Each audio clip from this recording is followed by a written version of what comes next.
For those of you who know who I am, hi, thank you for watching this video. And for those of you who don't know who I am, my name is Carlye. I'm 22 years old. I went to Villanova University in Pennsylvania. I played lacrosse there. I have wanted to make a YouTube channel for a while. If you know me, you know that I'm obsessed with my beauty gurus and my influencers, if you'll call them. That is not the route that I want to take. I thought that I would use this platform to talk about something that is extremely important to me and something that I am passionate about, which is mental health. For those of you who know me and are close to me, you know that I am very open about my own mental health on my Instagram channel and my social media pages. I have generalized anxiety disorder. I was diagnosed when I was 13 years old, but I have been dealing with this for my entire life, which is why I thought, what better way to start off this channel or series, however long this is going to go on, by explaining my story, my anxiety story, and how I've dealt with that over the past 22 years. I am a very open person with what I go through in my life, and sometimes my mom says that I say too much and open up too much, but honestly, I am just a person who loves to talk and I love to get to know people and form relationships with people. So I am going to be extremely transparent and vulnerable right now.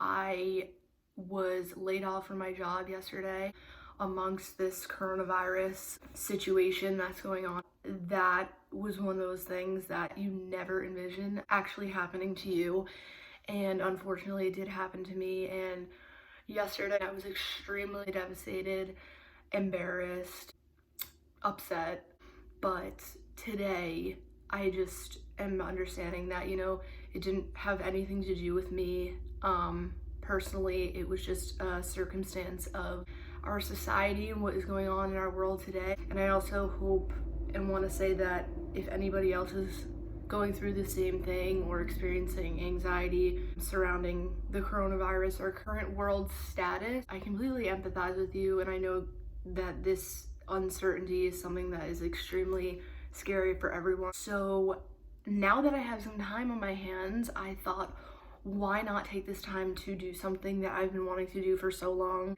I'm fully aware that people are going to make their own judgments about what I'm doing. That is fine. You can think what you want, but this is something that I'm extremely passionate about, and I love talking and I love social media. Partly the reason that I'm so upset about my job is that it was really the job of my dreams. It was something that I am good at, I am passionate about, so that is why I have decided that I'm gonna give this a go. I have no idea where this is gonna take me, but I thought, you won't know until you try. So I will run you guys through my living with anxiety or living with generalized anxiety disorder story right now. I just want to say I'm no doctor at all. I minored in psychology at Villanova, but that's about as much experience as I have with psychology, and mental health is just something that I've learned throughout these years dealing with it myself. So these are 100%, coming from me, coming from my heart, coming from my family. Listen to what I'm saying, but take it with a grain of salt. Everybody deals with this differently. Basically, anxiety is something that runs in my family. Now that I look back on it, I would say that this started in the earliest signs were honestly in kindergarten. I'm just gonna do it in chronological order. From what I remember, I was that kid that would hyperventilate, cry when there was a fire drill in school, or when I was going over a new friend's house to play or have my first sleepover. Like, I was that person that would hyperventilate, cry. People probably thought I was such a little brat. But now I look back on it and I was just like, that wasn't entirely normal. Like, yes, I was 5 years old. Yes, 5-year-olds cry, but I was getting so worked up over the littlest things. Then we can jump to 3rd grade, where I was, for some reason, deathly Okay, that's really, really dramatic. I was extremely afraid of my teacher, and if she ever watches this, she was a sweet woman and there was nothing to be afraid of. It was just the anxiety taking over. Pretty much I would be scared to go to school every single day. I would wake up, and the second I would wake up and have to put my uniform on, I would have an instant panic attack, which I didn't know what that was at the time. I would hyperventilate, get extremely lightheaded, cry. Everyone deals with having a panic attack differently, but mine was hyperventilation and crying. I did not want to go to school, but I would go and I would have some sort of meltdowns during school. And I went to a small elementary school, and I would try and hide in the stairwell. I would ask to go to the bathroom, take the pass, whatever, and I would hide in the stairwell. And I have this vivid memory of my principal coming out, sitting down next to me while I was sitting on the stairs crying, and she was just like, you can't sit here all day, like you have to go to class, blah blah blah. And I was just trying to tell her at literally 8 years old like why I was feeling like this, and I can't, because I had no idea what was going on. I sat there and I was like, I can't, I mentally I cannot go back. I don't want to go back. I don't know what's going on. Like whatever. Obviously I sounded like an 8-year-old. Like I don't sound like I did now, but so that was 3rd grade. That was all year. We'll fast forward to 6th grade, which is where I think this is where things started to get really, really bad. I had a full fear of going to school. I think part of that played into having separation anxiety from my parents. My house was obviously a safe haven for me at the time. But at the time, I was just completely terrified of leaving the house and going to school, to the point where my mom, bless her heart, had to walk me into the school, walk me into every single classroom that I went to, as I'm still hyperventilating, crying, and she just like kind of gave me the boot and was like, you have to go, like you have to do this. You have to overcome this fear. I would walk into class still crying. People would stare at me. Everyone would stare at me. It was absolutely mortifying because I did not know what was going on. I mean, I was 11, 12 years old. And this wasn't really like a thing that was talked about at the time through like with my friends or anything. We were so young, nobody talks about that. And I would just go to school. This was every single day. I would go to school. I would have a panic attack. I would cry in class. I would try and go to the bathroom and leave. The teacher would come find me. I would have to go back to class. It was just an evil cycle that I had to do every single day. And I would just come home and I would have to do homework. I couldn't do any of my homework because I would just think about what happened at school that day and how I'm absolutely just dreading the next day and having to do it all over again. I want to fast forward to 8th grade. I left the Catholic school. I transferred to the public school in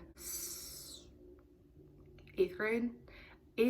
And this was extremely nerve-wracking for me. I was excited to go to public school. I at the time was not excited for the change aspect of it because, you know, like I had to deal with this anxiety at school and completely just feeling embarrassed, worthless, and different from everybody else. So I was wondering, you know, am I gonna act like this when I go to this new school? Like, am I gonna feel like this at this new place? Nobody has any clue who I am, and I don't really know how to explain it to these people. Do I feel comfortable explaining it to them yet? No, because I have no idea who anyone is. But I started 8th grade at the public school, and the first day I felt so nervous. I went to class quiet, and I'm not a quiet person if you know who I am.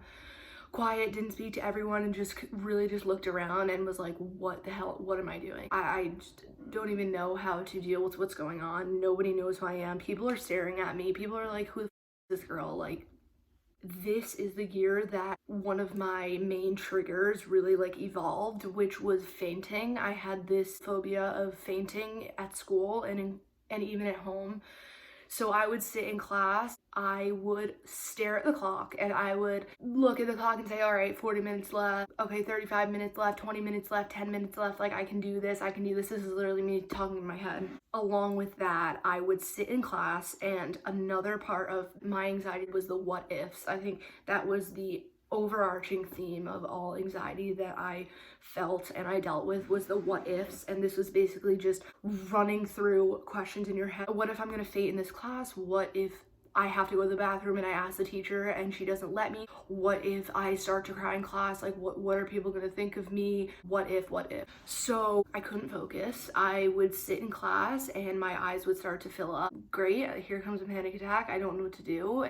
Obviously, you had to ask to leave the classroom. You had to ask to go to the bathroom. You couldn't just get up and leave. So drawing that attention to me was really sucked. And if I was already filling up and on the verge of a breakdown, it was even more embarrassing because people would look at me and then they would look at each other and be like, why is she crying? Why is she crying every day? I'll never forget this one kid. Literally, like, I'm having a panic attack in some math class and he looked over and he's like, why does she cry every day? I'm just like, buddy, you have no idea. This was the day that I will never forget. This day changed my entire life forever, and it was the same day as that math class. I already asked the teacher to go to the bathroom once in that class because I felt a panic attack coming on.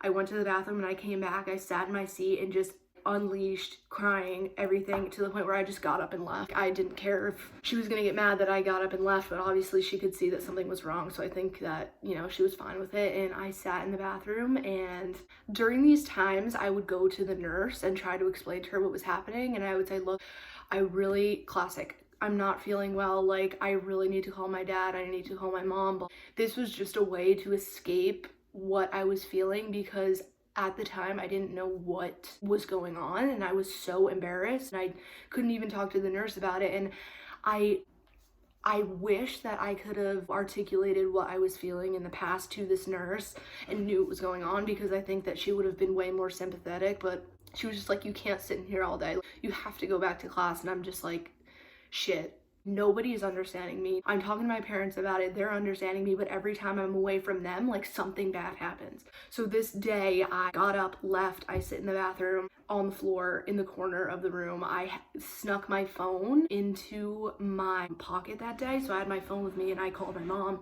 I was like, Mom, I can't do this. I need you to come pick me up. I can't do this anymore. Like, something needs to change. She was like, I'll come to school, I'm coming right now. So she was like, can you go to the nurse? And I'm like, I already went to the nurse, she doesn't want to see me. I've been there 3 times already. And there was a school psychologist on campus at this freaking middle school. I sat in her office and I just kind of explained like what happened, what I've been going through, and I wish that I talked to this woman sooner. I forget her name, but I wish that I talked to her sooner, because she was a psychologist. She was working at a middle school. She knew exactly how to deal with what was going on. And my mom came and the 3 of us sat down, and I was just, I need more help than coming and talking to you guys as my parents, talking to you as a school psychologist, going to a therapist. I was seeing a therapist twice a week at this time. I need something more. And that's when I asked my parents to go see my pediatrician and go on medication, an antidepressant. It's called Lexapro.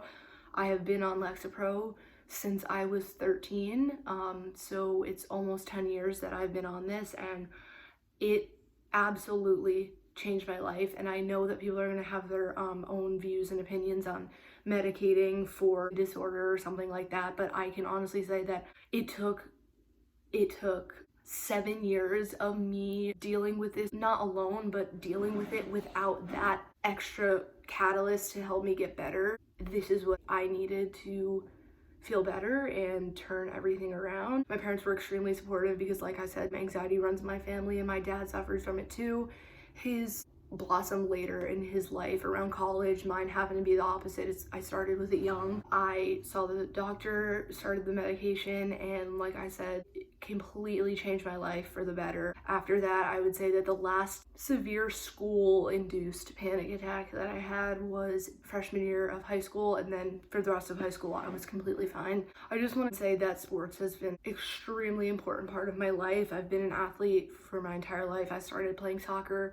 I played basketball, volleyball, softball in middle school, and then I started lacrosse freshman year of high school, and that is what led me to playing Villanova all 4 years. And I knew that's something that was an escape for me when I was younger, when I couldn't go to practice and I would sit in the car before a game and tell my coach I can't go out there, like I'm gonna pass out on the field. That's when I knew that something was seriously wrong, when the things that were an escape for me were actually becoming so negative and so scary to me as well. That's when I knew that I needed more help.